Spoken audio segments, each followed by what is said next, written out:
ইদানিং ঠিক আছে, মানে যখন ডায়াবেটিস বাড়ে যায় তখন একটু ভালো হয়ে যায়। আচ্ছা ঠিক আছে, এটা হচ্ছে একটা জেনারেলিস্ট অ্যাংজাইটি ডিসঅর্ডারের কেস, হ্যাঁ, জিএডি।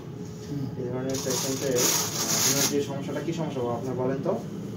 আমার সমস্যাটা ওই যে হাত পা কোঁকড়া হাত হয়, পাগুলো আপনার কোঁকড়ানো হয়ে আসে, হ্যাঁ, হাত পাগুলো মাসেল পেইন হয় ওনার। আমরা ওনাকে সিরাম ক্যালসিয়াম করতে দিয়েছিলাম, তো রিপোর্ট নর্মাল ছিল, সিরাম ক্যালসিয়াম লেভেল নর্মাল থাকে, হ্যাঁ। এই ক্ষেত্রে ওনার মাসেল উইকনেস আছে, প্লাস হচ্ছে হাত পা মনে হয় যে কোঁকড়ায় আসে, হ্যাঁ।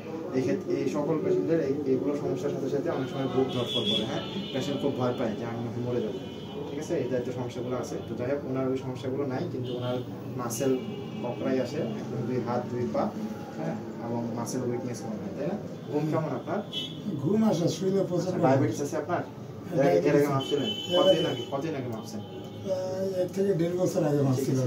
লাংস ক্লিয়ার আছে, সমস্যা নেই, ঠিক আছে। আমরা এখন রোগীকে ওষুধ দিচ্ছি।